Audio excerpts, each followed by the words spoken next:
Alhamdulillah wa syukurillah ala ni'matillah wa la hawla wa la quwwata illa billah wa ba'du faqala ta'ala a'udzu billahi minasyaitonir rajim bismillahirrahmanirrahim ahasiban nasu an yutraku an yaqulu amanna wa hum la yuftanun sadaqallahul azim. Bapak Ibu rahmati Allah, mudah-mudahan pada sehat semua ya. Bersyukur ya pada Bapak Ibu. Biasa kajian di bawah sama ibu-ibu. Tema kita apa ini? Kenapa ujiannya berat padahal sudah taat? Ini tema lagi, karena ibu suka minta temanya, saya kadang-kadang suka bingung, jadi sekeinget aja. Ya. Tapi kadang-kadang memang begitu kita pertanyaan kita ya. Perasaan kita udah sholat, udah nutup aurat, udah ngaji ya kan, hancur Quran punya gitu ya, hatam Quran sering. Tapi kok ujiannya berat bener gitu. Ini pertanyaan umum, tapi itu wajar. Wajar. Maka oleh karena itu, yang harus menjadi rumus adalah pertama nih, harus diyakini bahwa selama kita masih hidup, pastilah ujian itu ada. Karena ciri orang hidup pasti diuji. Cirinya orang meninggal itu pasti nggak diuji, tapi bagian dapat menerima hasil ujian. Nah itu, ini harus jadi rumus. Jadi jangan pernah berdoa kepada Allah, ya Allah hentikan ujian. Itu nama sama dengan, ya Allah hentikanlah umurku. Kenapa? Iya betul. Karena kenapa? Karena sebenarnya ujian itu akan berakhir manakala kita meninggal. Ketika kita meninggal, itu kita baru dapat hasilnya. Hasil ujian-ujian itu. Sabar atau tidak, bersyukur atau kufur, kan gitu. Maka ketika seseorang dapat ujian, bersyukurlah, itu tandanya kita masih hidup. Karena setiap ujian itu hanya diberikan kepada makhluk Allah yang masih hidup, yang sudah meninggal, bagian dari hasilnya.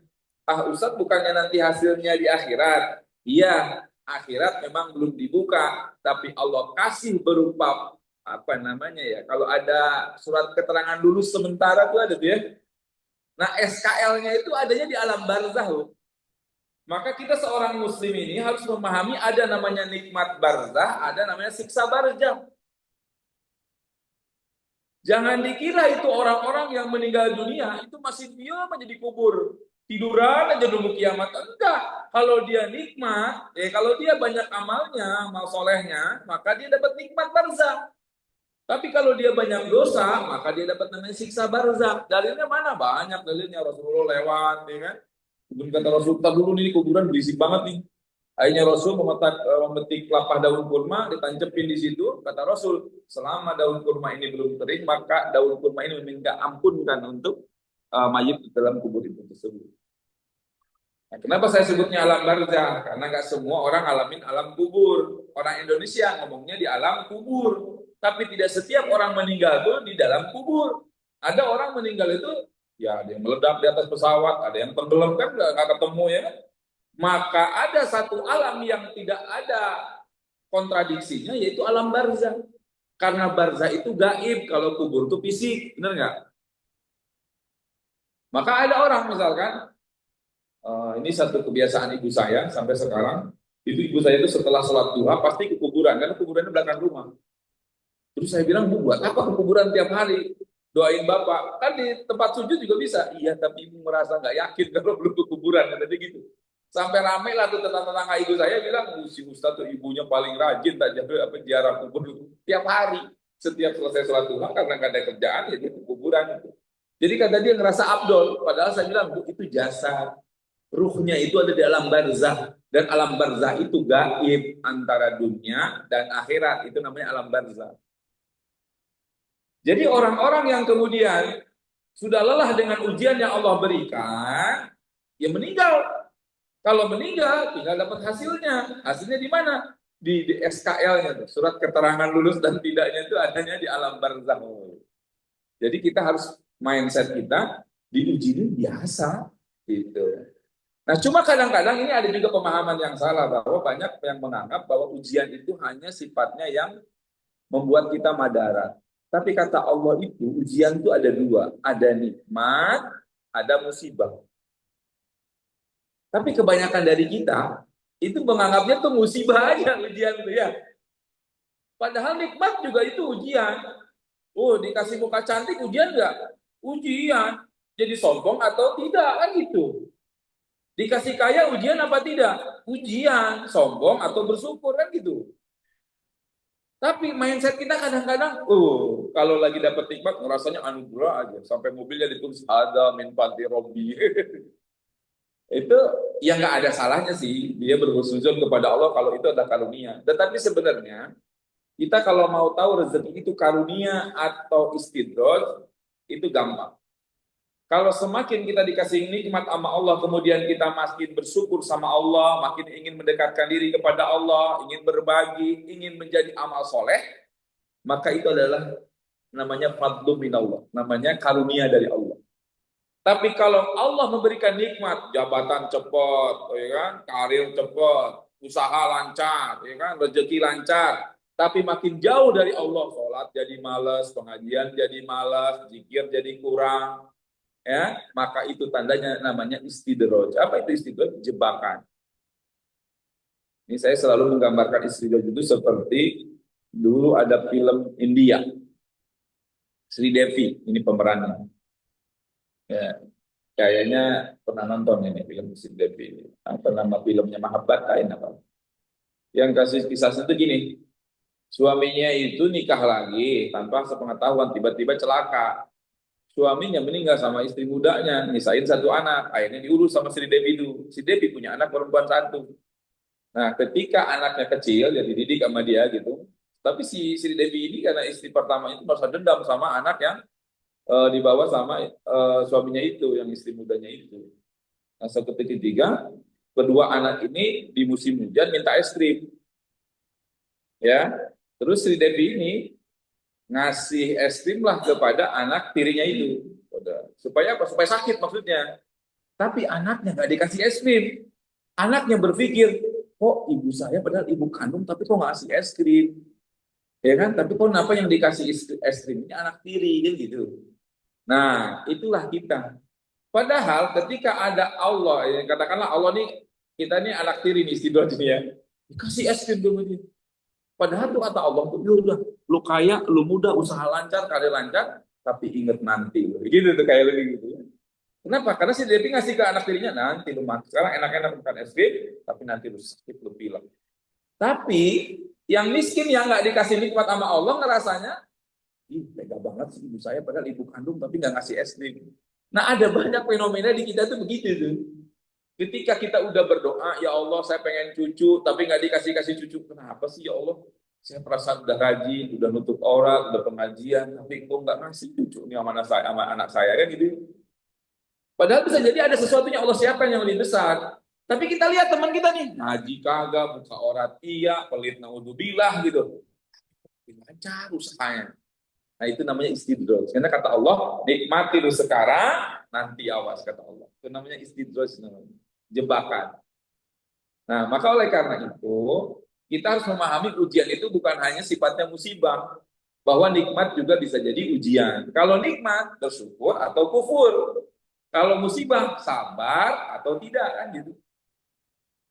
Tapi kadang-kadang ya kalau dipilih mendingan ujian yang padahal apa nikmat. Mendingan nikmat ya. Tapi berapa banyak orang kemudian tersesat itu karena nikmat. Justru kalau ujiannya musibah, orang banyak yang selamat. Coba, ibu sekarang sakit gigi. Itu yang disebut apa? Astagfirullahaladzim, ya Allah. Kayak gitu ya.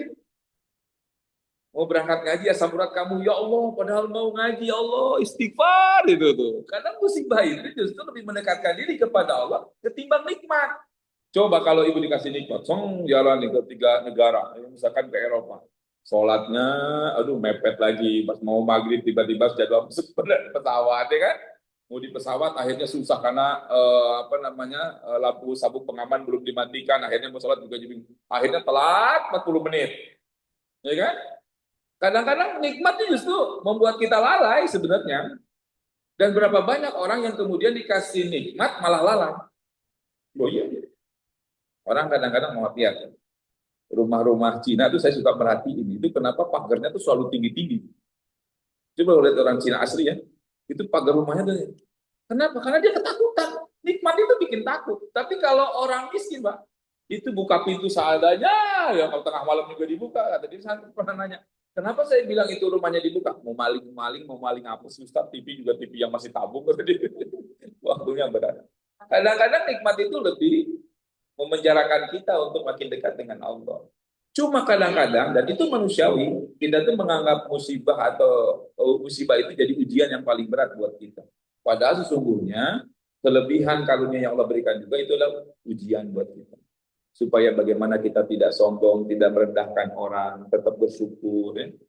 Susah loh bersyukur itu. Kadang-kadang ada orang kalau marah tuh sampai gini, gue beli loh. Oh, itu kan sebenarnya muncul kesombongan. Nah dia ketika diuji nikmat itu gak sabar, nggak lolos dikasih ujiannya itu. Maka jangan pernah menganggap bahwa ujian itu hanya berupa musibah. Ternyata kenikmatan juga ujian. Nah, contoh gini, ibu kakinya sehat sekarang ya, badannya sehat, insya Allah, amin lah, mudah-mudahan sehat semua. Ada sebagian dari teman-teman kita tuh mungkin sehat, nggak ada acara. Kalau kita kan husnuzon semuanya ada sibuk ya. Misalkan udah anggota pengajian tapi nggak sibuk. Tapi ada orang tuh kenanya males, ada males. Aduh males banget. Padahal sehat. Itu juga bagian daripada tidak lolos ujian kenikmatan itu. Padahal waktunya ada. Berbeda dengan ada acara keluar atau nganter saudaranya di rumah sakit. Itu kan ada alasan saat ini. Tapi ada orang nggak kemana sehat tapi nggak kemana-mana tapi hawanya males. Itu juga ujian sebenarnya. Allah kasih nikmat tapi nggak lolos ujiannya. Kalau musibah udah nggak bisa diomongin lagi sebenarnya. Kalau musibah ya jelas lah. Sesuatu yang memberatkan pasti itu ujian. Tapi ujian itu ada dua. Ada sifatnya tadkiroh, peringatan. Ada sifatnya azab. Tazkiroh itu peringatan. Jadi Allah itu misalkan gini. Ada berapa banyak sih orang yang kemudian habis koma tuh kemudian jadi ini banget tuh, deket banget sama Allah. Ada satu jamaah saya itu kenapa bikin pesantren, alasannya karena dia pernah mati suri, ya. Nah dalam mati suri itu semua neraka ini juga digambarin kata dia. Kemudian dia udah apa istilahnya berjanji dalam dirinya ingin membangun pondok pesantren supaya kalau dia meninggal itu ada banyak yang mendoain. Pesantrennya di Cianjur, saya pernah ke sana, namanya Mas Hadi Nur. Dulu yang memimpin bikin pesantrennya itu Pak Umay almarhum. Pak Umay. Nah itu saya pernah ke sana misi pengajian. Itu katanya mati suri awalnya. Nah itu kan artinya berapa banyak orang kemudian menjadi tadkirah musibahnya yang menimpa dia menjadi peringatan buat dia untuk semakin dekat dengan Allah. Nah ada juga azab. Kalau azab itu udah ngeyel Pak. Bu, ngeyel. Udah diingetin. Wah, kata Allah udah nih. Itu namanya udah azab sifatnya. Nah, sebenarnya ujian itu adalah panggilan dari Allah untuk supaya kita dekat dengan Allah. Ada teori begini. Zaman dulu kalau bikin sumur itu kan digali ya. Kalau zaman sekarang itu kan sumur itu digali tapi pakai besi, bukan pakai orang. Senggol. Kalau zaman dulu itu bikin sumur itu digali benar. Ada dua tiga orang di bawah, nanti dikerek tanahnya jadi sumur. Ada kisah yang menurut saya itu ada hikmahnya. Jadi ada dua orang yang menggali sumur di bawah, kira kurang lebih dari 30 meter. Nah, terus biasanya yang orang gali sumur itu kan ada koordinatornya, ada bosnya tuh. Kalau kita bikin sumur juga gitu tuh ada bosnya ya. Yang kerja cuma ngitung-ngitung aja, yang kerja anak buahnya. Tapi yang dapat duit dia paling banyak. Singkat cerita bosnya itu memanggil makan siang. Nah, anaknya, anak buahnya lagi gali sumur di bawah. Tapi dia nggak mau ngomong, dia ngasih isyarat nih, ngelemparin duit 50 ribuan dua biji, 50 ribuan terbang. Yang gali sumur di bawah nih, karena 30 meter kan cukup tinggi, dia lihat, tumben si bos baik. Si bos itu maksudnya bosnya itu ngelemparin uang itu supaya ngelirik ke atas, supaya panjat ke sini makan siang dulu. Oh gitu maksudnya. Kependekan ya, biar saya benar. Nah, Biar maksudnya tuh, ayo makan siang, istirahat dulu. Kata si bos sih, orang dilemparin duit 50.000, nggak ngelirik ke atas. Akhirnya, dia lihat pisang, dilemparin lah, puk, kena punggungnya. Tuh, si bos si pisang juga, dikupas, bisa dimakan. Kata si bos yang di atas nih, koordinator, ini anak terlaluan banget, dikasih uang 50.000, nggak ngelirik ke atas. Dikasih pisang, malah dimakan, nggak ngelirik ke atas. Akhirnya bos yang ketiga kali nyari batu, dilempar, petak kepalanya. Apaan sih bos? Kata si bos, sini makan. Sebenarnya ujian itu kadang-kadang panggilan Allah untuk kita. Kadang Allah itu pengen manggil manusia dengan sesuatu yang nikmat, dikasih kesuksesan, dikasih kemudahan, dikasih kesehatan. Ayo, come to me. Ayo bersyukurlah, datanglah kepada aku untuk bersyukur. Udah aku kasih nikmat kok. Udah aku kasih kelancaran kok. Semuanya itu sebenarnya tujuan itu adalah sebenarnya memanggil kita. Kata Allah, kasih duit 50.000, itu sama dengan kita dikasih nikmat. Lancar, sehat, ya kan? Selamat semua anak-anaknya, sukses semua. Kata come to me. Panggilan Allah sebenarnya. Cuma kadang-kadang kalau dengan 50.000, kita tuh cuek dengan kenikmatan itu, benar nggak? Lalai jadinya, sibuk jadinya menikmati itu, 50.000-nya langsung disakuin kan? Nah, dikasihlah nikmat, tapi ada sedikit-sedikit biasanya. Set sama Allah tuh tiba-tiba turun jabatan suaminya. Nggak datang juga kata Allah nih. Udah gitu tiba-tiba set lagi usahanya tiba-tiba turun kena pandemi. Kata Allah nggak datang-datang lagi sama Allah. Sujudnya tetap buru-buru aja. Ya, baca Qur'annya masih satu lembar aja sehari kata Allah. Ini orang kenapa nggak datang-datang kata Allah. Barulah Allah tuh pegel ya. Allah kasih sel, dimeninggalkan suaminya, dimeninggalkan anaknya, dibangkrutkan usahanya, baru datang sama Allah. Ya Allah, hanya kepadamu aku memohon. Kata Allah, kemarin kemana aja? Kan itu teorinya. Maka bisa jadi ujian yang kita terima selama ini adalah bentuk panggilan Allah ke kita untuk supaya kita datang sama Allah. Cuma kita nggak paham simbol-simbol itu kadang-kadang. Kenapa? Karena kita terlalu menikmati dunia ini. Benar ya? Maka dunia ini banyak yang melalaikan. Tapi kalau dunia jadi ibadah itu namanya anugerah. Nih kayak Bu Haji Endang nih punya rumah begitu tempat pengajian ini bagian daripada cirinya di rumah ini anugerah ini. Fadlu minallah. Ya, biasanya banyak juga rumah jadi tempat maksiatnya ajojing. Apa ajojing itu kata kalau joget jingkrak-jingkrakan. Nah, Ustadz di sini juga suka ada apa namanya samba. Ya nggak apa-apa kalau perempuan semua mah. Kalau yang juga dosa tuh kalau gabung sama laki-laki, ya kan? Kalau mau digabung ya dipisah supaya nggak gabung. Tapi kalau gabungnya sama suaminya, ya suami-suami nggak apa-apa pasangannya. Cuma maksudnya ada berapa rumah akhirnya di tempat apa namanya maksiat naudzubillah. Maka ciri rumah itu anugerah adalah ketika rumah ini dijadikan baca Quran, dijadikan majlis ilmu, itu luar biasa. Nah, maka ujian apapun yang Allah berikan kepada kita, itu sesungguhnya panggilan dari Allah untuk kita untuk datang kepada Allah. Maka ayatnya tadi, ahasiban nasu ayyutraku ayyaqulu amanna wa hum la yuftanun. Janganlah kalian mengira kalian beriman kemudian dibiarkan begitu saja. Enggak mungkin kata Allah. Pasti diuji. Diuji. Jadi ustadz juga berat. Jadi ustadz itu berat. Saya ngerasain tuh orang manggil saya ustadz berat ujian. Ya kan orang tuh musuhnya tuh biasanya selevel yang bikin ribet itu ya. Nah kalau ketika ustadz itu kadang-kadang mohon maaf jalan jadi agak sombong ibu ustadz, ada juga itu muncul begitu dorongannya. Ya makanya saya itu sampai saat ini belum pernah kemarin saya ngisi kajian di BNN ada kepala BNN baru Pak Amral itu koordinator ininya keagamaan di BNN. Ustadz, saya bingung sama Ustadz. Dari sekian ustadz yang banyak yang ngisi di BNN itu, ada Maulid Nabi, ada PHBI, ada khotbah Jumat, ada kajian gitu. Itu rata-rata sama saya tuh Ustadz minta jadwal, minta jadwal. Ustadz doang yang nggak pernah minta jadwal. Sekalinya saya minta jadwal sama Ustadz, Ustadz jawabnya kemarin, ada yang lain dulu nggak? Saya bilang, ya kita ini kan selama ini bukan profesi yang kemudian kita nyari duit di situ. Ada teman saya, ada undangan ceramah. Terus saya bilang, aneh nih besok ada umroh, bisa nggak gantiin saya? Nanti saya konfirmasi ke panitianya. Dia tanya dulu, amplopnya berapa Ustaz? Ya Allah, saya bilang ini. Ada yang begitu. Ada orang tuh nggak mau gantiin jadwal Ustaz lain kalau amplopnya tuh nggak standar dia. Kalau saya datang, makanya saya nggak ada penampilan Ustaz-Ustadan pakai ini. Apa?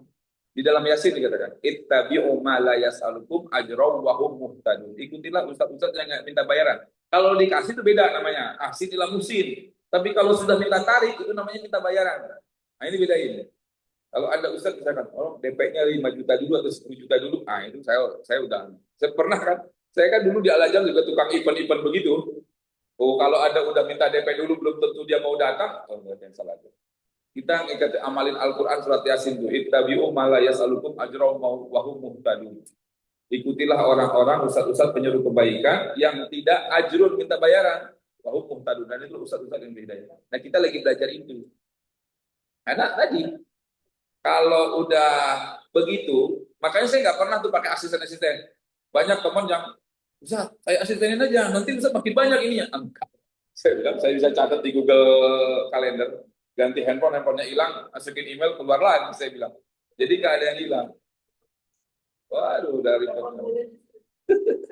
ya silakan Ibu. Ini kakak iparnya sakit, katanya, di operasi. Silakan, mudah-mudahan sehat ya, lancar operasinya. Jadi gitu. Ya, itu ujian juga, jadi Ustadz juga ujiannya besar. Ya, ujiannya besar. Apalagi kita misalkan datang ke suatu tempat nih kurang dihargai. Kita kalau ngerasa, kita Ustadz kenapa dia nggak hormat sama kita? Oh itu juga muncul juga. Makanya kita nggak pernah tuh hadir, kemudian di asistenin, di apa, supaya kelihatan. Karena semuanya itu bisa didesain, Pak. Kita mau terkenal itu. Saya itu pernah dapat kontrak dari Trans 7. 4 kali syuting. Waktu itu saya castingnya tuh barengan Salim Apila, segala macam. Acaranya Hazan. Hazan itu mau dikemas, ada ceramahnya. Sama adegan filmnya. Nah, udah 2 kali syuting, 2 episode. Tiba-tiba produsernya sakit, Mas Angga itu. Kena gula. Akhirnya ganti produser. Setelah ganti produser, ganti konsep. Tapi tetap lanjut syuting. Memang sempat. Pas ditayang sama eksekutif produser, ada 7 orang. Kok ini konsepnya berubah ya? Akhirnya nggak jadi tayang. Gara-gara selama saya syuting itu saya, ya Allah ini baik nggak buat saya? Loh kita beda Pak kalau udah terkenal. Kalau udah terkenal. Kalau syuting itu bayaran paling 1 juta atau 2 juta itu syuting live di TV itu. Yang mahal tuh offline. Nah, akhirnya saya ini baik nggak buat saya ya Allah? Kalau nggak baik, batalin saya. Ngeri kita jadi terkenal. Apa-apa nggak enak, disorotin orang. Ya, nanti artinya ada namanya Ustadz Jaim, jaga image. Ya, kemana-mana harus rapi tampilan Ustadz. Lalu gini kan kita bebas, loh. Ya, gitu. Iya, kita kemana-mana bebas, nggak punya beban, ya kan? Nggak terkenal biasa aja. Paling yang kenal-kenal ya ahli-ahli pengajian aja. Masyarakat umum nggak ada yang kenal. Jadi Ustadz terkenal tuh capek. Saya punya teman itu. Waduh, udah terkenal. Ustadz satu tetangga saya tuh. Ustadz Sam yang ini. Dia kan ada di PTIG, ada kelas di PTIG. Nah itu, kalau ini dia jadi ada kayak gimana? Jadi Ustadz terkenal nih. Pakai mobil jelek, gengsi. Ustadz terkenal mobilnya jelek kan gitu. Ada begitu tuh. Itu ujian Ustadz juga ada begitu. Maka saya bilang jadi Ustadz tuh berat juga. Ujiannya banyak. Terutama nanti ada merasa lebih mulia daripada jamaah. Hati-hati. Bisa jadi nih Bu, saya dengan ibu-ibu ini lebih soleh ibu nanti di akhirat. Iya kan? Walaupun kita sering ceramah, sering ngaji, sering ini, saya ngajar santri gitu, tapi bisa jadi di sisi Allah itu jamaahnya justru lebih mulia daripada ustadznya. Nah, ketika ustadznya ngerasa lebih mulia dari jamaah kan bahaya. Nah, jadi ria. Nah, ria ini yang menghancurkan amal kan. Ada orang ustadz juga suntangan sampai didorong-dorong supaya disuntangan kan gitu. Ya buat apa gitu. Kemudian mohon maaf, jadi Ustadz kadang-kadang ya mohon maaf, di ibu-ibu atau ya kalau saya kan usia 39-an ya, ketemu ada jamaah yang usianya itu 25, 30 yang masih cantik-cantik gitu. Kemudian salaman dengan ngerasa kita nggak dosa. Ya kan? Padahal kita bersentuhan tangan dengan perempuan ajnabi. Itu juga bahaya. Itu ujiannya begitu. Di sini aman ini tua-tua semua. Senior nggak mau disebut tua karena nggak ada kata tua. Nah itu juga bahaya. Ada beberapa ustadz itu salaman dengan perempuan ajnabi biasa saja. Saya dengan santri saya jangan salaman saya bilang. Bahaya. Bohong kalau ustadz itu nggak normal. Ustadz juga tahu mana yang tangannya halus sama tangannya kasar, Ustadz tahu. Jadi kalau oh itu saya udah nggak punya rasa, nggak mungkin.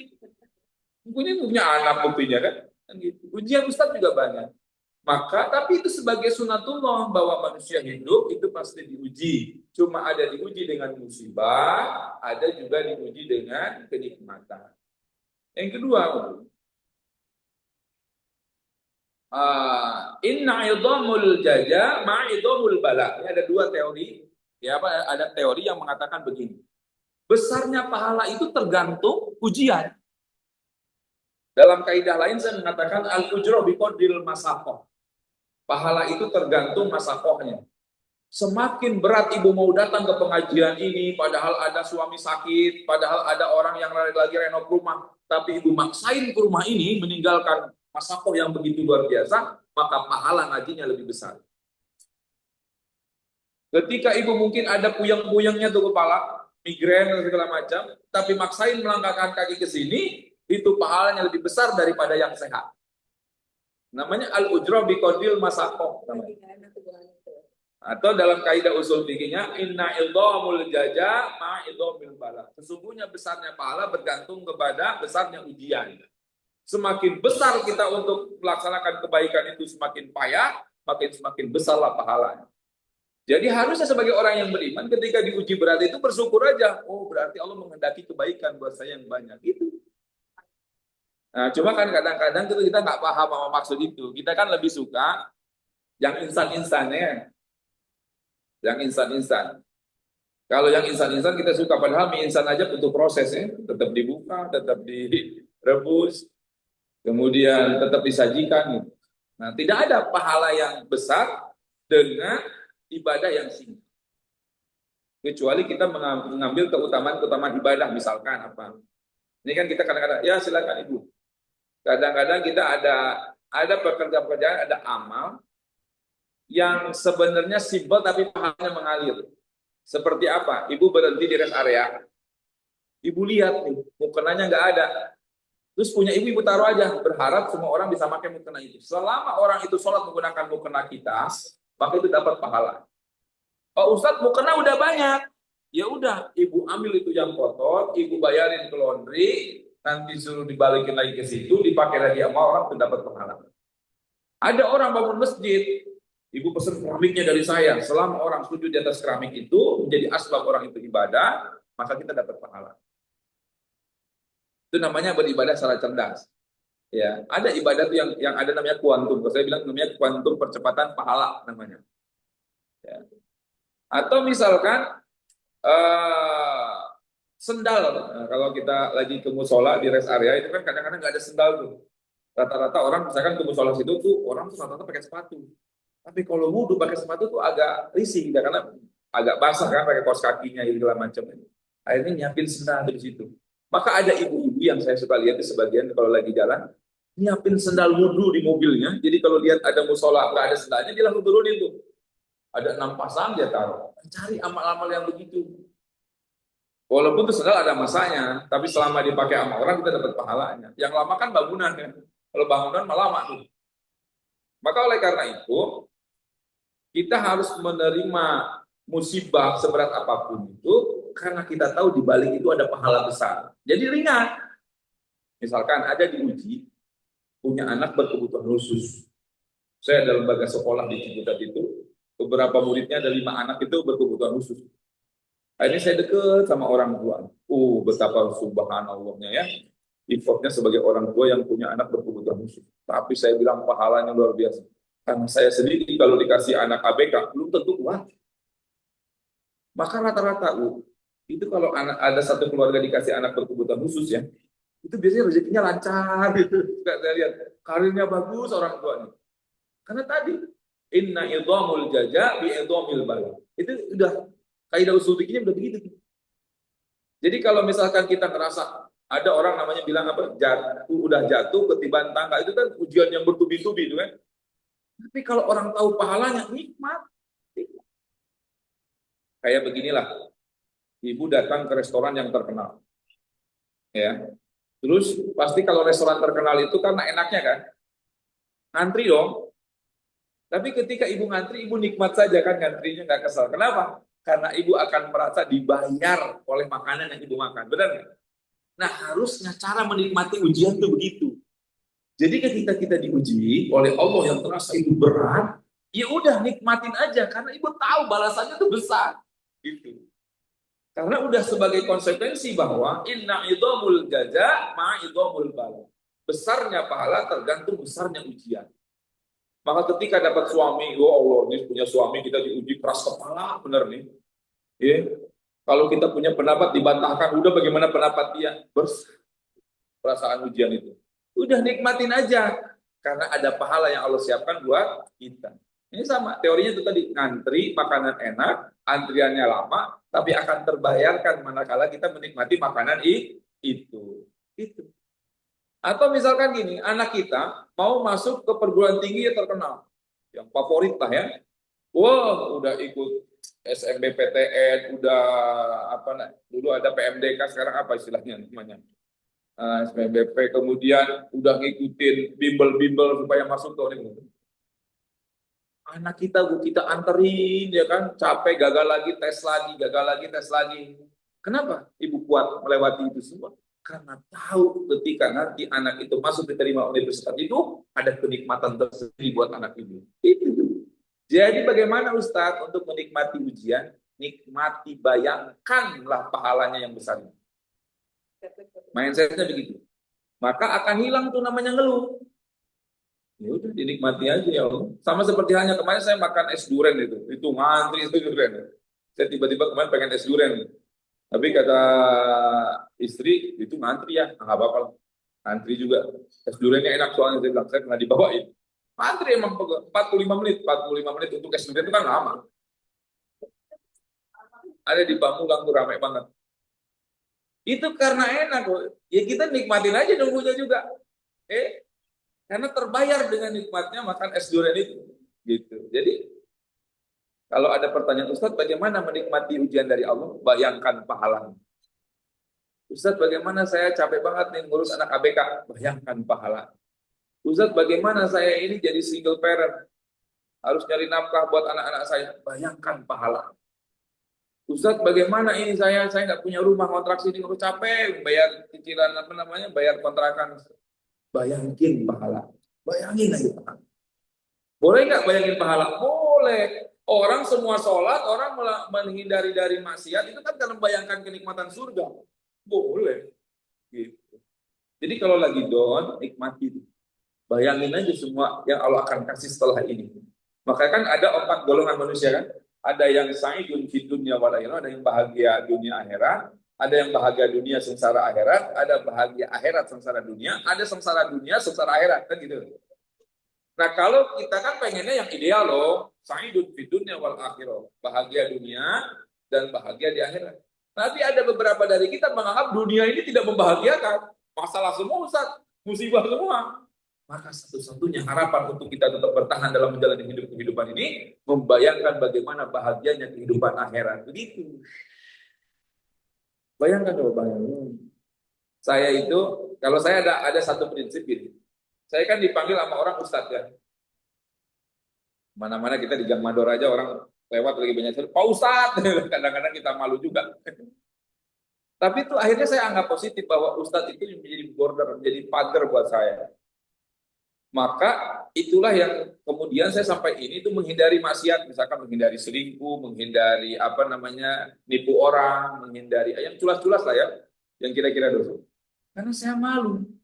Saya ini Ustadz, saya takut mati manakala saya lagi nipu orang. Saya takut mati manakala saya lagi maksiat sama orang. Itu nauzubillah. Nah, maka begitu juga dalam menjalani kehidupan ini. Bayangkan kenikmatan yang Allah berikan nanti supaya kita tetap hati-hati dalam menerima musibah ini. Itu ada mindset yang harus kita rubah.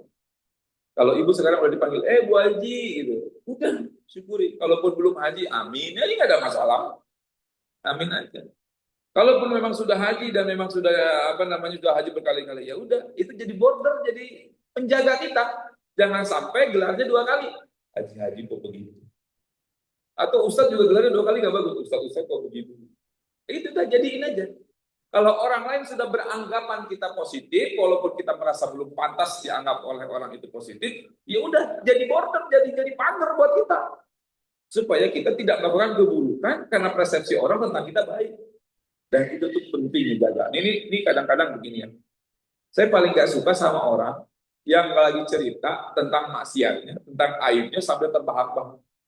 Ini biasanya laki-laki, nggak tahu ibu-ibu, karena saya jarang ngumpul sama ibu-ibu. Itu laki-laki itu kalau ngumpul sebagian suka bilang maksiat tapi bangga. Oh, gua tuh habis godain itu cewek, kemarin gua ajak dia jalan, ya kan? Padahal dia punya bini itu, dia bangga dengan maksiatnya, tertawa terbahak-bahak. Itu tuh Allah tuh sangat benci sama yang begitu. Allah itu kan punya sifat asatar ya, maha menutupi aib. Udah bagus ditutup aib-aib, malah dia buka sendiri. Itu Allah kesel sama orang itu. Nah kita juga ini begitu tuh. Jangan bangga dengan maksiat. Ya, itu tuh kemarin tuh tahu nggak itu? Itu kalau apa namanya? Kalau begini nggak bisa tuh. Sampai mulutnya agak monyong-monyong sampai bangga segala macam. Jangan. Allah tuh sudah menutup aib kita, jaga. Makanya ada namanya persaksian kalau kita sholat jenazah kan, sekali dibilang tuh imam ustadznya ke depan. Bapak Ibu yang dirahmati Allah, kita sudah menyampaikan jenazah, maka barang siapa yang bersaksi bahwa almarhum ini termasuk orang baik, maka insya Allah akan menganggapnya baik. Walaupun bisa jadi dia ahli maksiat, penyakit orang, tapi semua orang mengenal dia orang baik, itu akan menjadi saksi buat dia kalau dia itu orang baik. Maka ishadu bi anna min ahli khair, khair. Itu 40 orang, insya Allah malaikat mengaminkan dia termasuk orang baik. Walaupun mungkin dosanya banyak, nyakitin orangnya banyak, tapi ketika banyak orang bersaksi dia orang baik, ini pentingnya kita jadi orang baik. Seburuk-buruknya kita, kalau kita meninggal masih diungkap keburukannya, itu seburuk-buruknya itu paling jelek begitu. Ya enggak? Maka kalau ada yang meninggal itu kita berharap kalau kita meninggal, orang ngomongin kita tuh kebaikannya. Dulu waktu ada itu tuh pengajian ramai ya. Dulu tuh waktu ada ini kita tuh ngaji ke semangat. Karena itu tuh idenya ada terus ibu itu dulu ya. Itu harus kita tuh diomongin kebaikan. Jangan kalau udah meninggal, tenang ya nggak ada dia. Kalau ada dia tuh rempong, kalau mau bikin masalah, itu kita jangan jadi orang begitu. Ya, jangan jadi orang begitu. Maka oleh karena itu penting buat kita untuk menutupi aib. Jangan bangga dengan maksiat yang kita lakukan. Gitu ya. Nah, kembali kedua yang tadi teorinya. Kalau yang pertama kan teorinya apa tadi? Selama kita hidup pasti diuji. Jadi jangan pernah berharap ujian berhenti. Karena cirinya ujian berhenti kita sudah mati. Kalau sudah mati tinggal menerima hasil ujian. Itu teori yang pertama. Yang kedua, teori yang kedua. Supaya kita kuat menghadapi ujian, bayangkan pahalanya. Kenapa teorinya? Karena inna idhamul jaza ma idhamul bala. Sesungguhnya besarnya pahala tergantung besarnya ujian. Itu hadis. Nah, kemudian yang ketiga teorinya adalah bahwa orang diuji itu untuk bisa menikmati kenikmatan ibadah.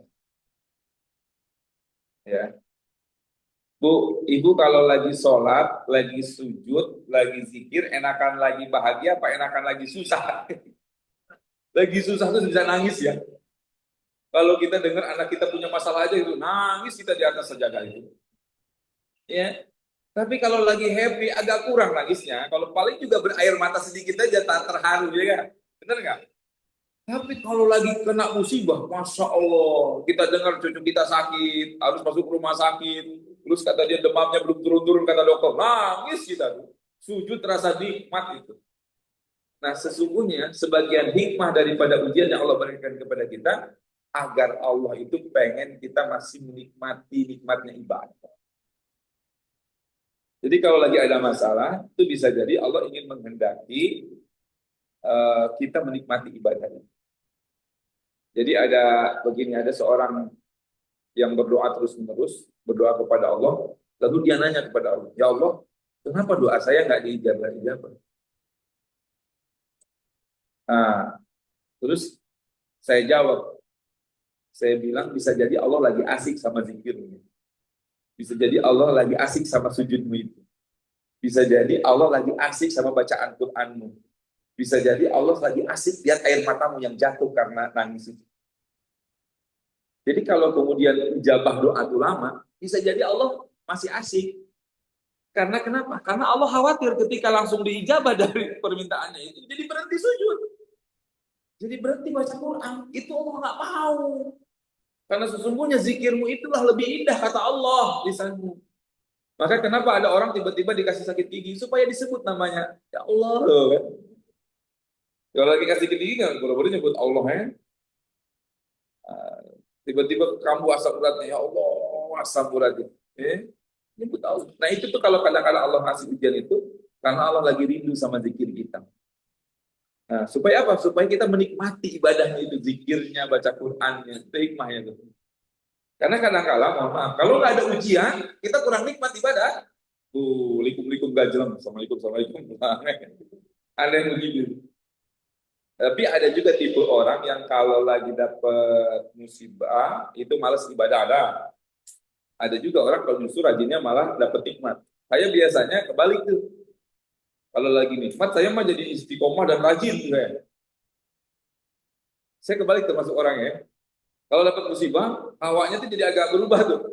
Iya kan? Zikir yang bisa 1.000 jadi cuma 500 biasanya gitu. Nah, ada tipe orang begitu. Nggak tahu saya ibu-ibu ada yang begitu nggak? Kalau saya tuh suka begitu tuh. Maka saya bilang doanya, oh ya Allah berikan nikmat aja kalau engkau rindu sama bacaanku, zikirku, salatku, banyakin aja nikmatnya gitu. Karena supaya saya datang kepada Allah lebih rajin. Karena ada konsep malu namanya. Jadi kata dulu ibu saya tuh ngajarin sholat duha waktu SMP. Sholat duha. Saya jawab, buat apa sholat duha bu? Kan udah sholat 5 waktu. 5 waktu mah kewajiban. Terus kata ibu saya, maukah kamu bersyukur atas nikmat yang Allah berikan tanpa kamu minta? Apa tuh bu?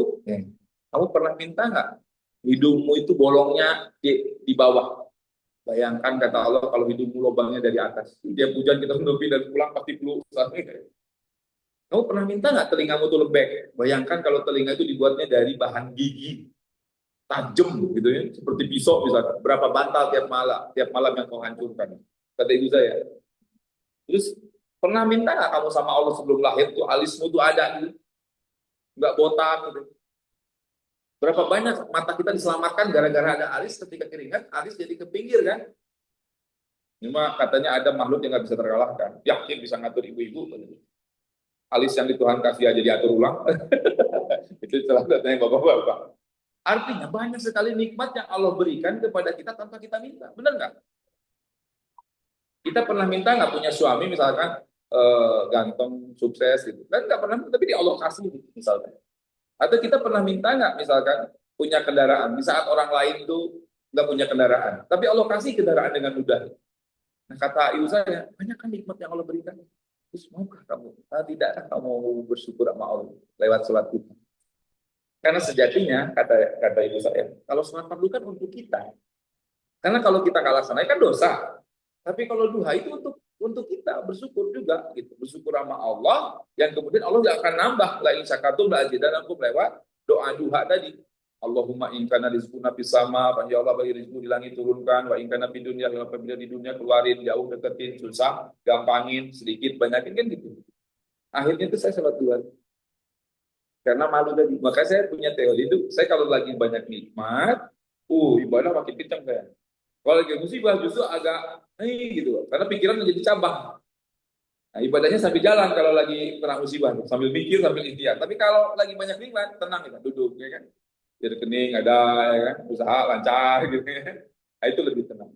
Maka hikmah yang ketiga dari ujian itu adalah bisa jadi Allah ingin supaya kita bisa menikmati ibadah karena ketika kita dapat musibah biasanya ibadah lebih nikmat.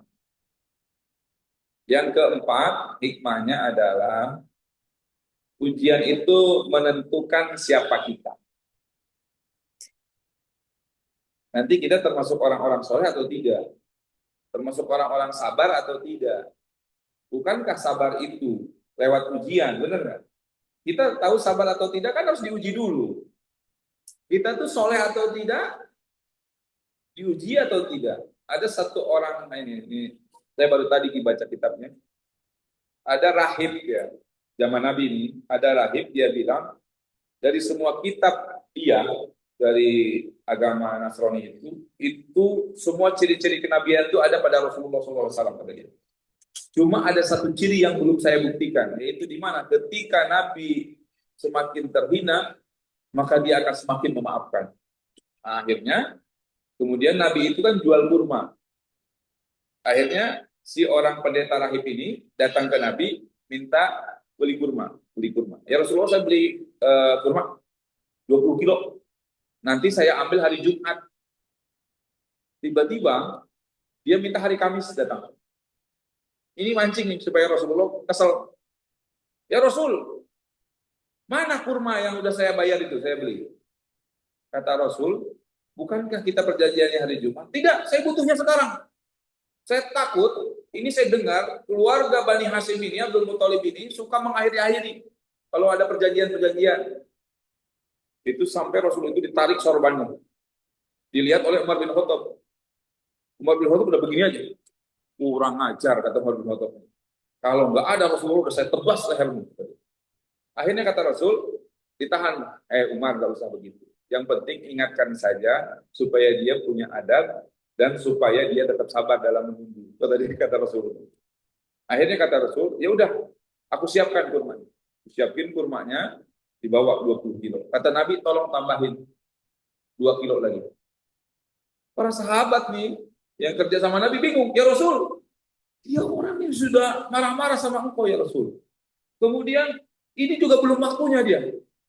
Minta kurmanya. Kata Rasul, nggak apa-apa. Kasihan dia sudah menunggu, kata dia. Dan sudah sabar, kata Rasul.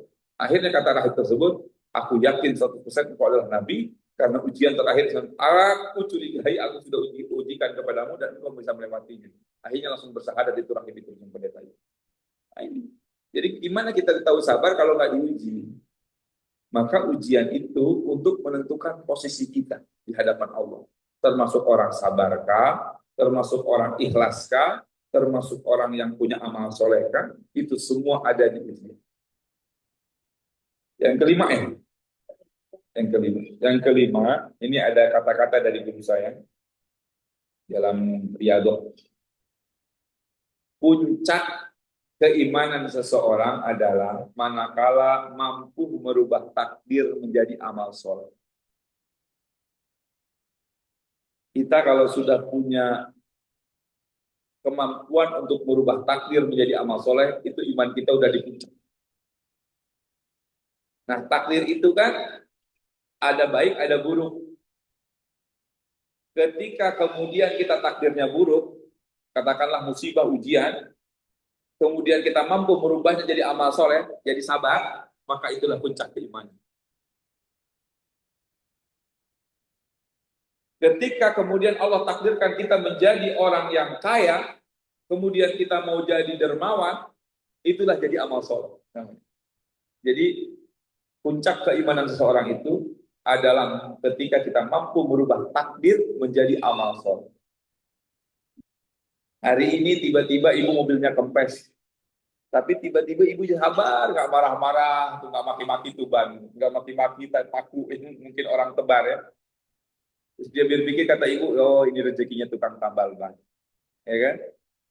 Tambal ban 25.000, ibu lebihin jadi 50.000, amal soleh. Itu seindah-indahnya iman begitu, kata guru saya. Jadi tatkala kita mampu merubah takdir menjadi amal soleh.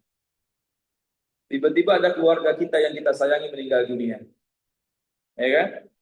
Maka kemudian ibu sabar, kemudian jadi pahala tiap hari ibu mendoakan itu orang yang kita sayang. Itu namanya ibu sudah mampu merubah takdir menjadi amal soleh. Saya tidak lepas mendoakan bapak saya, itu patokannya sebelum saya tidur. Jadi paling gampang itu, mau tidur kan pasti ingat saya baca kul 30 kan, ayat kursi gitu, sholawat, mendoakan kaum muslimin, terus terakhir mendoakan bapak saya. Jadi gampang, saya malam ini udah doain, hari ini udah doain bapak saya, nanti saya ceknya tuh sore hari. Jadi ini tuh saya udah doa bapak saya belum? Walaupun kita upayakan setiap selesai sholat kita doa ya. Nah, ketika kita ditakdirkan orang tua kita meninggal duluan, kemudian mampu menjadi amal soleh buat kita untuk mendoakan orang tua, itu puncak keimanan sejatinya. Cuma kan baru di beberapa bidang ya. Belum tentu kita juga mampu dalam segala aspek kehidupan. Nah, kata guru saya, Puncak keimanan seseorang adalah ketika dia mampu merubah takdir sehari-hari yang Allah takdirkan kepada kita menjadi amal soleh. Asam uratnya jadi zikir, sakit giginya jadi istighfar, itu namanya takdir menjadi amal soleh. Ya, sibuknya itu jadi amal soleh. Misalkan ada orang nggak sempet pengajian, ada Zoom, dia sempetin walaupun di mobil dia lihat ini. Itu sibuknya jadi amal soleh. Takdir dia nggak bisa ikut pengajian, tapi tidak menghalangi dia untuk mendengarkan pengajian. Nah, itu kan takdir yang menjadi amal soleh. Itu rumus ini. Ibu kalau udah imannya hebat itu begitu tuh rumusnya. Mampu merubah takdir hari ini, hari yang telah lalu, dan takdir-takdir ke depan menjadi amal soleh. Itu puncak keimanan seseorang. Berarti dia sudah menggantungkan dirinya hanya kepada Allah. Disebutlah dengan konsep istirja. Inna lillahi wa inna ilaihi raji'un. Aku milikmu ya Allah dan aku akan kembali kepadamu. Maka segala sesuatu akan dikembalikan kepada Allah. Musibah datang, oh ini dari Allah. Kan gitu. Nikmat dikasih sama Allah, oh ini dari Allah. Ada min fadli rabbi. Begitu. Nah, jadi sebenarnya bisa jadi musibah ini adalah caranya Allah supaya kita memperbanyak amal soleh. Dengan konsep tadi bahwa puncak keimanan kita harus mencapai ketika kala kita merubah takdir menjadi amal soleh. Bisa nggak? Saya juga belum tentu bisa. Tapi kita senantiasa berupaya, berusaha. Kenapa? Karena yang Allah lihat itu proses, Bu. Ibu sholat susah husu, benar nggak? Yo, saya pernah ketemu sama ulama besar. Saya tanya, maaf saya, apakah Anda pernah sholat khusyuk? Dia bilang belum pernah. Terus gimana sih? Kan bukannya sholat itu harus khusyuk. Saya cuma berusaha khusyuk. Jadi yang harus kita lakukan itu berusaha khusyuk. Anda kira-kira kita ini ikhlas nggak dalam beramal? Haji kita ini ikhlas nggak kira-kira? Enggak, yang kita lakukan ini cuma berusaha untuk ikhlas. Hasilnya biar Allah yang nilai, gitu loh. Benar nggak? Yang nggak boleh itu berhenti di proses, ini yang bahaya. Cukup dengan ada. Makanya ada begini kaidahnya dalam usul fikih, dalam hadis Nabi, orang yang baca Quran terbata-bata tuh pahalanya dapat dua. Pertama pahala karena mau ngajinya, yang kedua pahala karena ngajinya. Mau ngajinya sama ngaji itu dapat pahala walaupun terbata-bata. Cuma jangan puas dengan keterbata-bataan. Ustaz saya masuk ngaji. Nah, itulah maka dapat pahalanya sempurna. Kenapa? Karena dalam proses belajar. Gitu ya. Nah, kemudian yang terakhir yang saya sampaikan adalah bisa jadi ujian itu adalah cara Allah untuk supaya kita kembali kepada haluan yang awal. Ada orang sudah keluar offset, Pak, Bu. Itu kadang-kadang ujian tuh balik lagi. Berapa banyak orang kemudian sadar gara-gara ujian. Hijrah namanya, bahasa anak muda hijrah namanya. Ketika dapat ujian, langsung dia hijrah. Artinya apa? Hijrah. Restart, kembali ke titik nol, bahwa kita hamba Allah yang lemah, jadi taat lagi, karena sesungguhnya kita tuh taat. Cirinya orang taat itu kalau orang doain orang meninggal, orang sakit, dia bilang, semoga Allah menerima amal ibadahnya. Itu kan tauhid banget itu ke Allah. Kita lihat orang yang sakit, semoga lekas sembuh. Itu kan tauhid banget. Itu kita terdekat sama Allah. Kita tahu yang menerima amal itu Allah. Kita tahu yang menyembuhkan itu Allah. Itu tuh puncak-puncaknya seseorang, walaupun lagi oleng, lagi jauh dari Allah. Nah, ujian kadang-kadang itu membuat kita jadi restart kembali ke titik nol. Mengetahui purwadaksi kita siapa. Siapa sih kita sebenarnya? Ini kan ada kisah tentang tukang cukur ya. Saya ini termasuk yang kalau dicukur masih suka nyari asgar. Asli Garut. Kenapa? Karena orang Garut itu suka ada pijetan-pijetannya. Nikmat itu kalau dipijit sama orang Garut itu. Nah, satu ketika ada tukang orang Garut.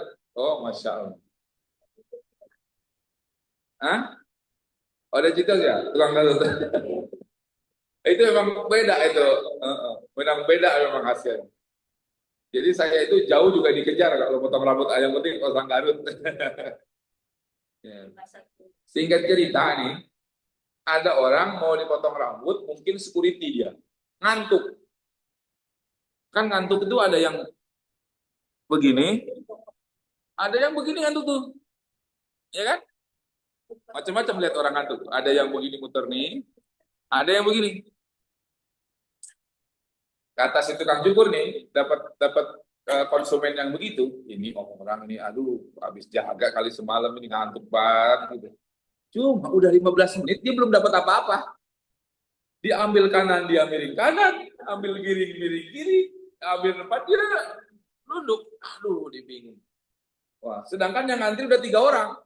Wah, ini bisa bubar nih yang 3, dia bilang. Wah, ini nggak nyampe target, bayaran kan nggak bisa naik. Ya kan? Nggak mungkin tiba-tiba gara-gara ngantuk dinaikin, ya nggak mungkin. Akhirnya dia punya putar ide di situ kan. Supaya tidak tidur, saya ajak ngobrol aja. Bang. Iya mas, sambil ngantuk nguap 3 kali. Ada apa, Pak? Saya nggak percaya Allah deh, Pak. Lah, oh gitu, Pak? Kata dia. Iya, Pak. Saya nggak percaya Allah. Kenapa Bapak nggak percaya Allah? Iya kan katanya Allah itu Ar-Razzaq, kayak Maha Pemberi rezeki, Maha Pengasih, Maha Penyayang, Maha Pemberi solusi, Maha Pemberi keturunan. Terus, oh masih banyak ya orang susah tinggal di kolong jembatan, ada orang yang nggak dikasih keturunan, ada orang yang susah nyari kerja juga. Si yang dicukur nih, Pak, yang satpam itu bingung. Kalau dijawab hadis atau ayat, dia Allah aja nggak percaya. Ya, iya, tapi kalau nggak dijawab bisa sesat. Akhirnya dia nggak bisa tidur lagi tuh, karena mikirin kalau dia nggak bisa jawab, takut sesat nih orang. Ya kan, nggak percaya sama Allah, bahaya. Tampang-tampangnya orang Garut nggak ada orang Kristen. Itu teorinya kan dia. Akhirnya gara-gara mikirin bagaimana jawabannya, dia nggak ngantuk. Kata si tukang cukur dalam hati, berhasil. Akhirnya dia cukur kanan oke, depan oke, kiri oke. Akhirnya dibayar. Ternyata tadi konsumen yang tadi itu yang ngantuk masih mikirin jawabannya bagaimana. Keluar dia dari barbershop, nyebrang jalan ketemu sama anak punk, anak metal yang rambutnya gimbal nggak diurus itu. Dia bilang, nah ini saatnya gue jawab. Dek, sini. Mau nggak rambutnya saya rapiin di barbershop depan? Oh itu mahal bang, nggak apa-apa saya bayarin. Bener bang, ayo datanglah ke barbershop yang tadi. Pak, di sini ada tukang cukur nggak? Bapak ini lucu kan tukang cukur tadi. Kan saya tukang cukur, Pak. Barusan saya potong. Ini rambutnya saya sapuin. Menurut saya nggak ada, Pak. Loh, kok Bapak bilang begitu? Emosi si tukang cukur. Iya, Pak. Kalau ada tukang cukur di sini, kenapa ini ada orang rambutnya panjang, nggak terurus, nggak dicukur? Oh, si tukang cukur marah. Dia bilang, lah, Pak. Salahnya dia, Pak. Kenapa dia nggak datang ke tempat bersaing, minta dicukur? Makanya dia rambutnya panjang, nggak dicukur. Kata konsumen yang tadi, sama Pak, Allah itu ada. Cuma kita nggak pernah datang sama Allah. Jawabannya itu. Jadi kenapa ada orang yang susah rezekinya? Karena nggak pernah datang sama Allah. Kenapa ada orang kemudian nyari kerja susah? Ya karena nggak pernah datang sama Allah. Sekalinya datang, datangnya salah. Benar nggak? Datangnya sama Allah, salah datangnya. Bacaan sholatnya nggak ngerti, baca Qurannya salah, tutup auratnya nggak sempurna, niatnya ria, ya salah. Kita diundang sama presiden, dress code-nya batik, kita pakai kaos oblong, itu udah ditahan sama pampres, nggak bisa masuk. Datang nggak kita? Datang ke istana, ditanya sama keluarganya, udah ke istana, udah. Cuma nggak ketemu sama presiden. Kenapa? Ini pakai kaos, dress code-nya batik.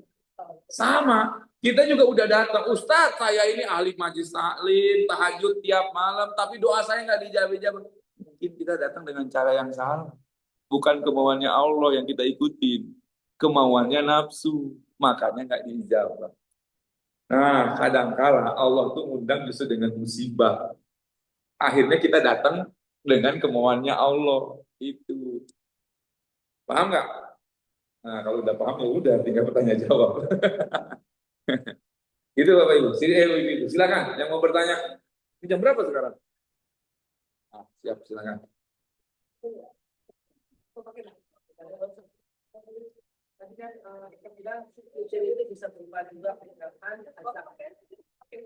Azab.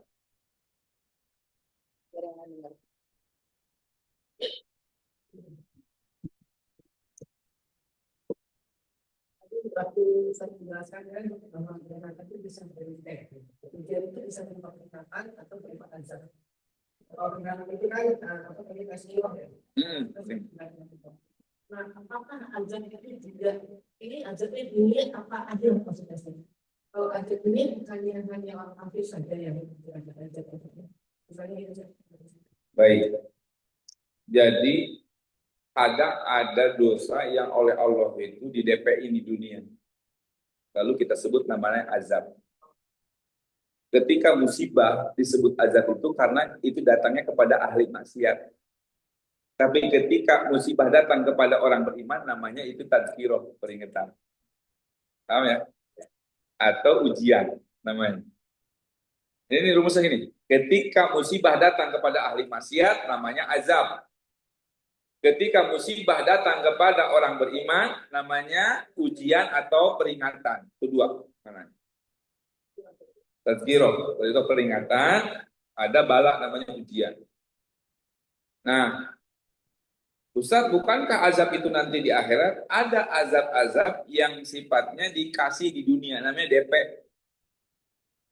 Yang biasanya DP lebih cepat, itu siksa yang paling cepat itu kalau ada orang yang ukukul walidain, nyakitin hati orang tuanya. Itu biasanya masa tuanya susah gitu. Itu oleh Allah dikasih DP. Dalam istilahnya karma kalau bahasa kita ya. Oh, dalam Islam ada karma nggak? Ada, karena ayatnya laha maka sabar, wa alaiha maka sabar. Apa yang kamu usahakan itu yang kamu tuai, itu namanya karma kan. Nah kadang ada DP-nya di dunia. Yang kedua, orang yang berebut warisan. Bahkan ada ulama yang mengatakan kalau pengen melihat ahli neraka yang masih berjalan di atas muka bumi adalah orang-orang yang memperebutkan warisan. Itu biasanya DP-nya di dunia. Hidupnya nggak berkah, segala macam. Kemudian berikutnya orang yang biasanya memfitnah. Fitnahannya suka balik ke dia. Itu di DP di dunia. Jadi azab di situ adalah bagian daripada DP. Kalau dia tidak bertobat, kalau dia tidak menyadari kesalahannya, nah biasanya dikasih DP di dunia. Nauzubillah.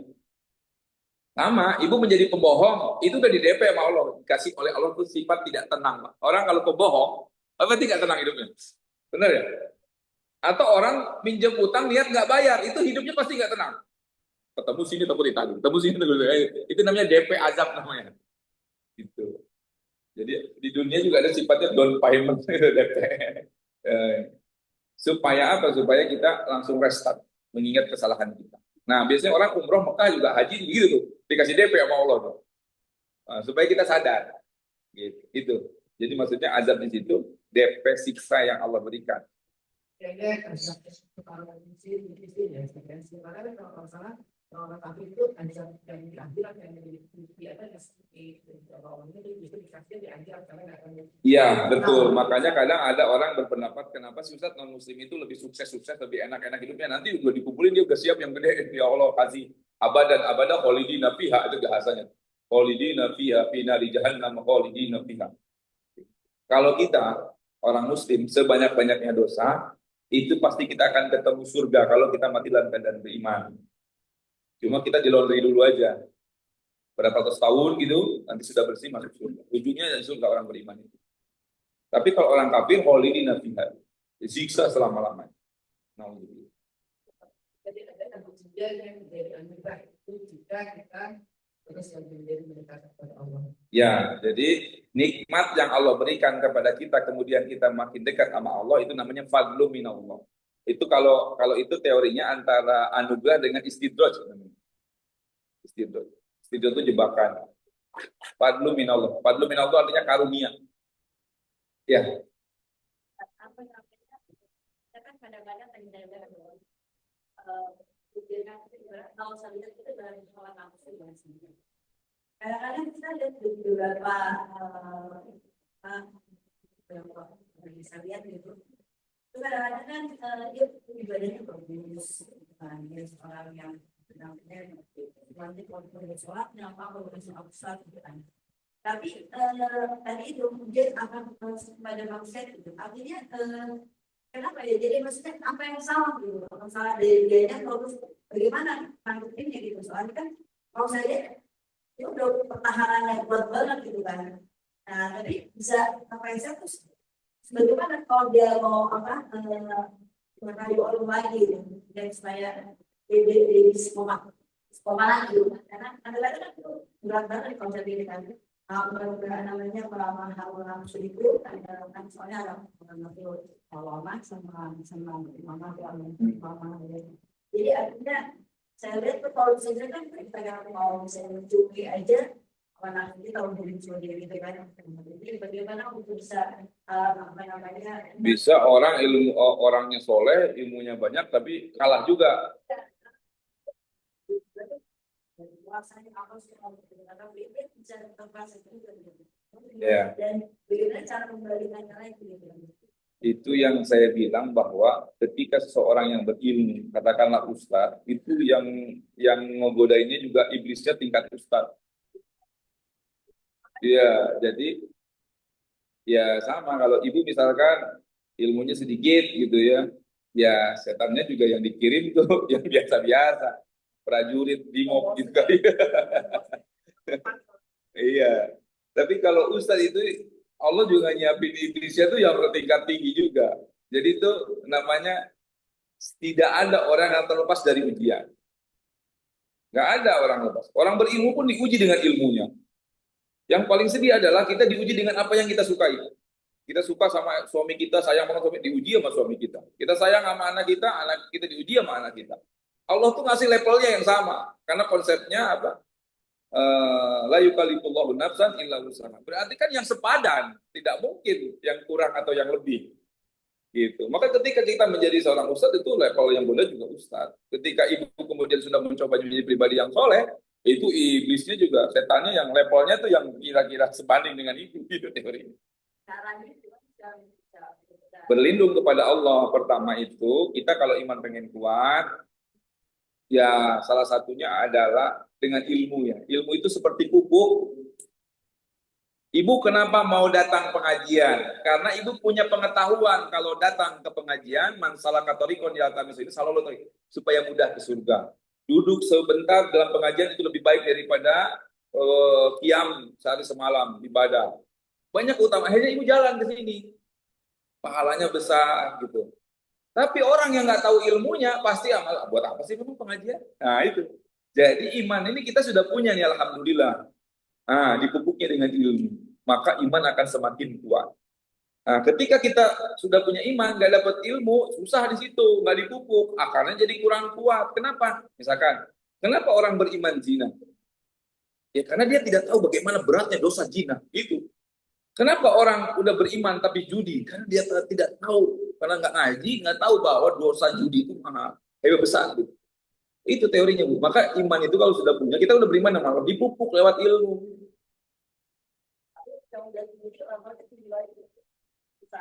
Ujiannya berat lagi. Berat inilah, kita kalau punya pohon, ya kalau kita pohonnya pendek, anginnya biasa-biasa. Semakin tinggi, anginnya makin kencang, dan ujiannya makin gede.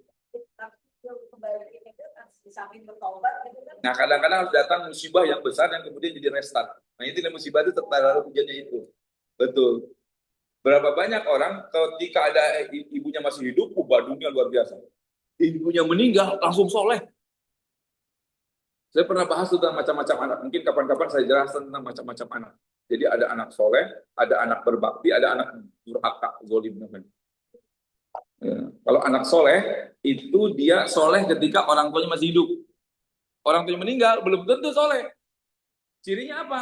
Anak tersebut nggak mau doain orang tuanya.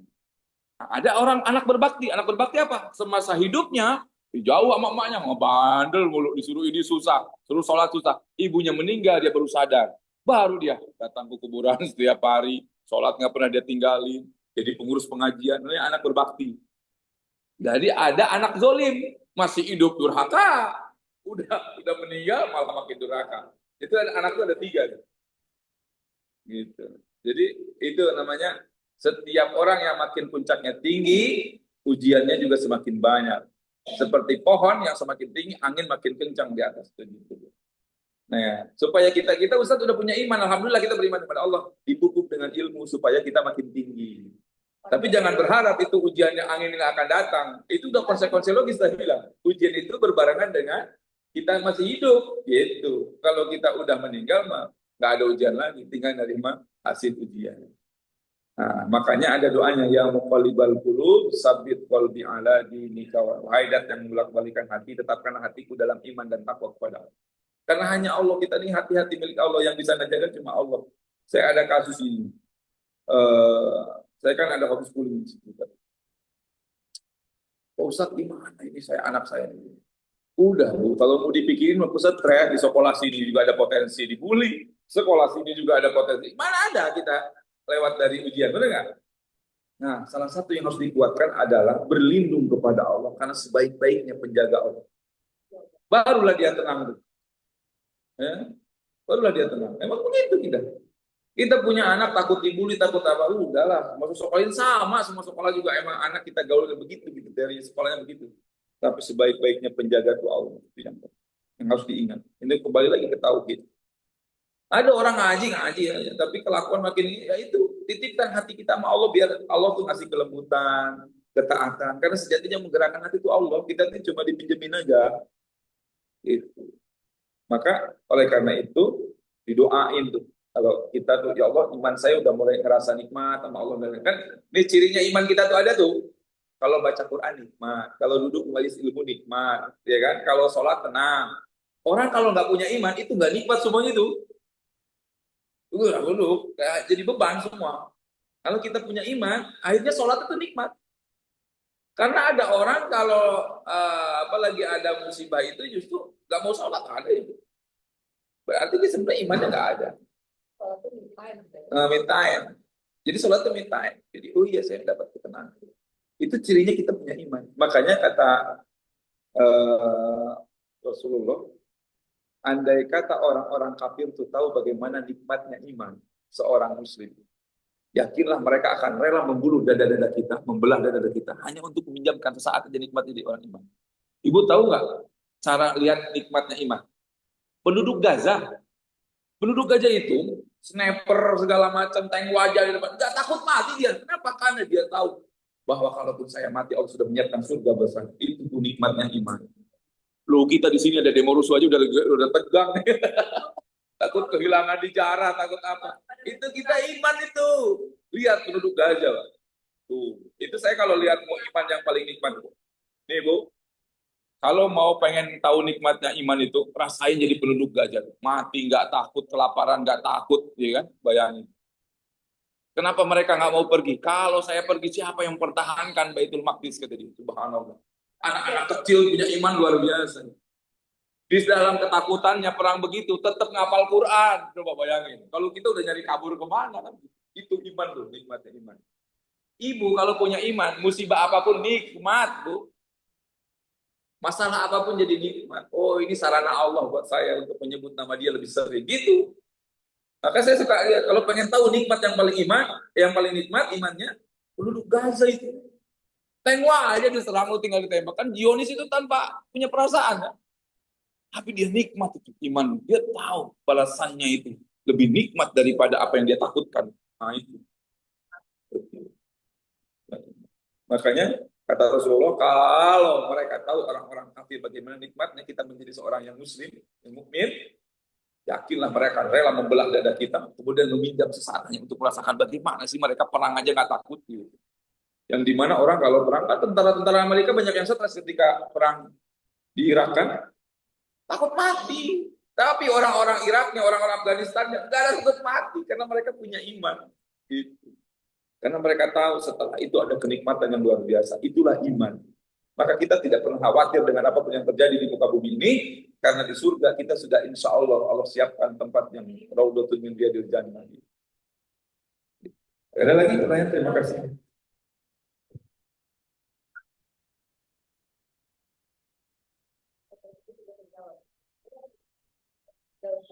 Ya, terima kasih. Mudah-mudahan bermanfaat. Benarnya dari Allah, salahnya dari diri manusia pribadi. Kita doakan mudah-mudahan Indonesia makin aman, makin damai, para pemimpin negara kita makin amanah, makin ikhlas dalam membangun bangsa ini, berjuang untuk kepentingan bangsa dan negara, dijaga imannya, dijaga keikhlasannya, dijaga niatnya, Kita juga jadi rakyat juga harus benar juga. Saya juga kadang-kadang sedih lihat orang jarang. Kadang-kadang untuk apa orang menjarah? Ya terlepas itu anggota dewan ngomong ya, setiap kita juga pasti ngomong ada salahnya, benar nggak? Tapi kemudian juga tidak menjadi pembenaran ketika rumahnya dijarah gitu. Saya kadang-kadang mohon maaf ya, ada satu puisi yang saya ingat itu dari Mustafa Bisri. Hai laut, ini orang ini haus gitu. Hai laut, aku ingin meminummu seluruhnya. Tapi untuk apa? Kata Mustafa Bisri. Hai laut, aku ingin meminum karena kan hijau seger hai laut. Aku ingin meminum seluruh, tapi untuk apa? Itu yang Jaratos tuh begitu. Hai Iron Man, kan Iron Man bawa kan? Tapi dia bawa kakinya. Tapi dibawa buat dia. Harusnya ada pertanyaan, buat apa itu kaki Iron Man? Kan gitu. Iya, tapi kalau diambil juga buat apa? Kan nggak jadi Iron Man juga. Gitu. Itu tuh kita harus bikin ini. Kita ini kalau punya nafsu apapun, dipikir untuk apa? Ada orang mati-matian bekerja siang malam usaha emang sampai ninggalin sholat fardu. Terus yang dia makan cuma tetap 1 sendok kan? Gak mungkin makan dia sekali makan langsung 1 piring masuk ke mulut dia kan? Untuk apa? Teorinya sampai ninggalin sholat gitu. Nah ini penting buat kita tuh supaya kita juga jadi bangsanya, jadi rakyatnya juga. Jangan begitu gitu. Jangan mudah terprovokasi. Saya saya ini sekarang demo yang sekarang ini agak agak kurang ngerti, gak sultan lah menurut saya ya. Gak sultan tuh. Demonya kan karena tersinggung aja ya kan? Benar nggak? Iya, pemicunya itu. Cuma yang di demo ini tuh cuma karena tolol itu loh, katanya kan? Iya, makanya nggak ada tokoh-tokoh bangsa yang turun yang menyuarakan. Nah, tuntutan apa? Tuntutan 3 juta. Itu dibahas ya. Tunjukan DPR itu 3 juta. Gaji mereka tuh 1 miliar per bulan. Jadi kalau 3 juta hilang, 1 miliar tetap ada. Jadi menurut saya nggak suka. Dan memang kalau membuatkan DPR kan kita nggak bisa. Negara kita kan trias politika, eksekutif, legislatif, dan yudikatif. Maksud saya, kalau demo ya sampaikan saja ada keinginan. Itu wajar. Saya juga sering demo dulu waktu jadi mahasiswa. Paling depan malah. Oh, saya di atas Kopaja itu kita udah nggak itu. Nah, cuma suka ikut-ikutan. Ini maksud saya. Untuk apa ikut-ikutan? Merusak. Halte busway dirusak. Akhirnya ibunya yang mau kerja, jadi nggak bisa terus. Harus dipikirin itu. Hah? Iya, cuma kadang-kadang anak SMA, anak ini yang ikut-ikutan. Maksud saya, semoga Allah jaga bangsa ini, dijauhkan dari provokasi, dari orang-orang yang ingin menghancurkan bangsa ini. Baik, kita istighfar 3 kali. Astagfirullahaladzim, astagfirullahaladzim, lakal hamdu ya Allah ya ma'bud. Allahumma sholli wa sallim wa barik ajmain amin. Alhamdulillahi rabbil alamin. Hamdan syakirin, hamdan amin, hamdan yuafi ni'amahu yukafi'u mazidah. Ya Rabbana lakal hamdu kama yanbaghi li jalali wajhikal karim wa 'azimika sultanik. Allahumma ij'alna niyatana niyatal mukhlisin wa du'ana du'al maqbulin wa qira'atana qira'atan dzakirin wa salatana salatal khashi'in. Ya Allah, jadikanlah niat kami ini ya Allah senantiasa niat yang ikhlas dalam melaksanakan semua amal soleh yang kami laksanakan ya Allah. Ya Allah, jagalah keluarga kami ya Allah. Jadikan mereka menjadi keluarga yang qurrata a'yun, yang sejuk dipandang. Rabbana hab lana min azwajina wa dzurriyyatina qurrata a'yun waj'alna lil muttaqina imam. Ya Allah, jaga juga negara kami ya Allah. Jauhkan dari orang-orang yang ingin merusak negara kami ya Allah. Jadikan negara ini ya Allah menjadi baldatun thayyibatun rabbun ghafur. Negara yang aman, yang sejahtera, yang berkeadilan ya Allah. Ya Allah ya Rahman ya Rahim. Allahumma innaka ta'lamu sirrana wa 'alaniyatana wa ta'lamu an hawaijana ya Allah. Engkau Maha tahu apa yang kami inginkan. Engkau Maha tahu apa yang kami rencanakan ya Allah. Sampaikanlah kepada niat kami, sampaikanlah kepada rencana kami ya Allah. Rabbana la tuzigh qulubana ba'da idh hadaitana wa hab lana min ladunka rahmah innaka antal wahhab.